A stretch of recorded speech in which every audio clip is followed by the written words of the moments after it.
Sebagai orang Indonesia, kita sering membanggakan betapa beragamnya negeri ini. Itulah juga kenapa kita diharusin jaga kerukunan biar keragaman ini nggak bikin berantem. Sampai-sampai banyak yang ngelarang untuk membahas SARA. Apa sih SARA ini? Pendeknya, SARA adalah singkatan dari 4 kata ini. Keempat hal tersebut amat beragam di Indonesia. Sayangnya, keragaman suku, agama, ras, dan antar golongan yang harusnya jadi kebanggaan Indonesia malah kadang dipakai buat saling menghina. Makanya, saat bahas tentang SARA, orang bisa jadi sensitif. Padahal, bahas SARA itu wajar-wajar aja dan malah penting buat kita bisa ngakuin dan nerima perbedaan. Jadi, kenapa sih kita susah akur? Simpelnya, ada sebuah teori yang menjelaskan fenomena ini. Teori ini ngegambarin gimana identitas kita terbentuk berdasarkan kelompok yang dekat dengan kita. Jadi, setiap orang itu suka berkelompok. Misalnya, kita ketemu sekelompok orang yang dari suku atau ras sama, punya agama sama, atau golongan yang sama. Saat udah ketemu, kelompok ini jadi sumber rasa bangga dan harga diri kita. Saat identitas kelompok ini udah melekat banget dalam hidup kita, biasanya kita bakal mikir kalau kelompok kita lah yang terbaik. Nggak jarang juga caranya ini lewat membandingkan dengan kelompok lain. Bahkan sampai menjelek-jelekan kelompok lain. Sedihnya, terkadang pandangan akan kelompok lain ini nggak ada dasarnya. Akhirnya, dengan menumpuknya asumsi negatif, banyak kelompok yang saling nggak suka dan akhirnya berantem.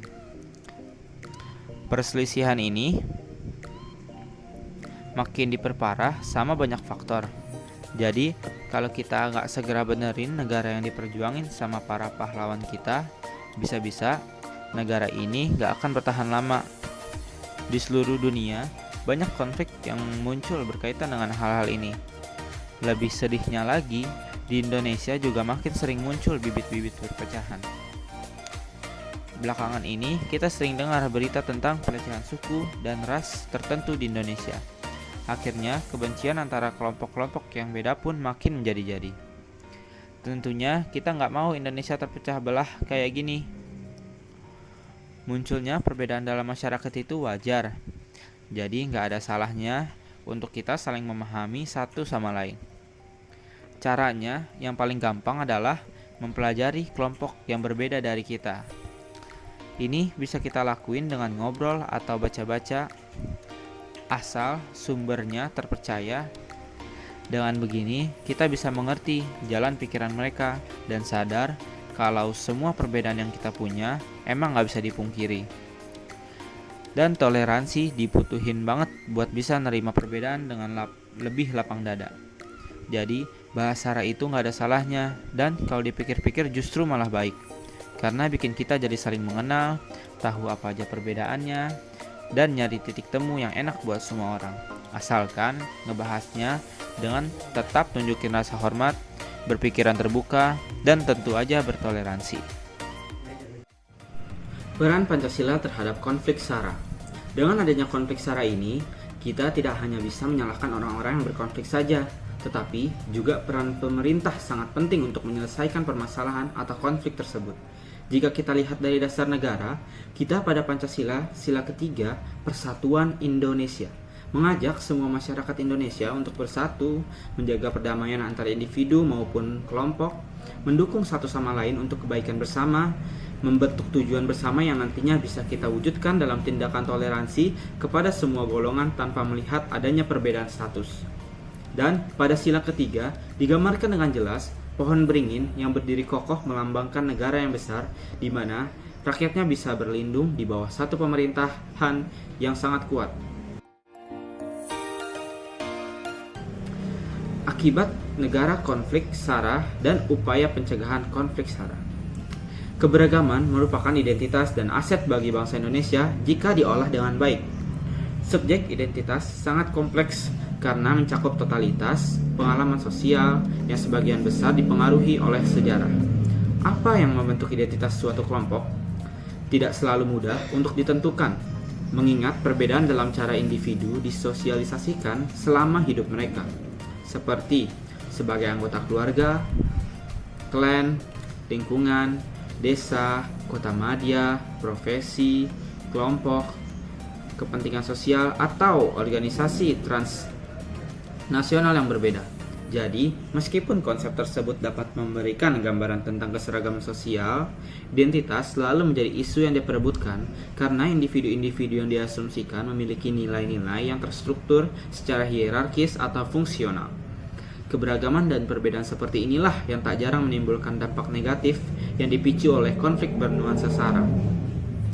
Konflik SARA biasanya terjadi akibat dari ketimpangan pembangunan, ketidakadilan, kesenjangan sosial, ekonomi, serta ketidakterkendalian dinamika kehidupan politik. Konflik bernuansa SARA menurut Lewis Coser termasuk ke dalam konflik non-realistis ini karena konflik terjadi tidak berhubungan dengan isu substansi penyebab konflik. Konflik seperti ini dipicu oleh kebencian dan prasangka buruk terhadap lawan. Konflik yang berlarut-larut dapat menjadi malapetaka, tak jarang akan berujung kekerasan dan kerusuhan. Maka dari itu, adalah penting untuk melakukan tindakan sebagai upaya pencegahan. Upaya pencegahan konflik SARA. Upaya pencegahan konflik bersifat SARA dapat dilakukan secara preventif, represif, dan kuratif. Berikut dikutip dari buku Pendidikan Pancasila dan Kewarganegaraan kelas 9 oleh Kementerian Pendidikan dan Kewarganegaraan pada tahun 2018. Yang pertama, cara preventif. Cara preventif merupakan upaya yang dilakukan untuk mencegah konflik SARA terjadi. Ini dilakukan sebelum timbulnya konflik.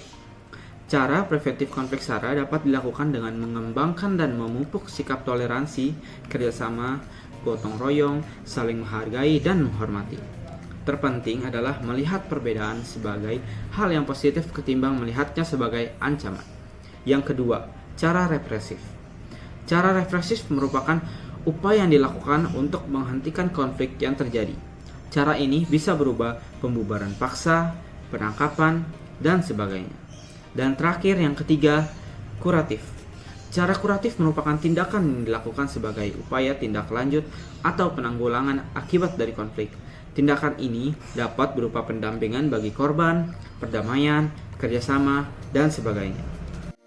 Maka dari itu, tetaplah toleransi dan rukun terhadap sesama untuk menjaga persatuan dan kesatuan Indonesia. Karena isu SARA yang mengandung rasisme itu dapat memicu terpecah belahnya Indonesia.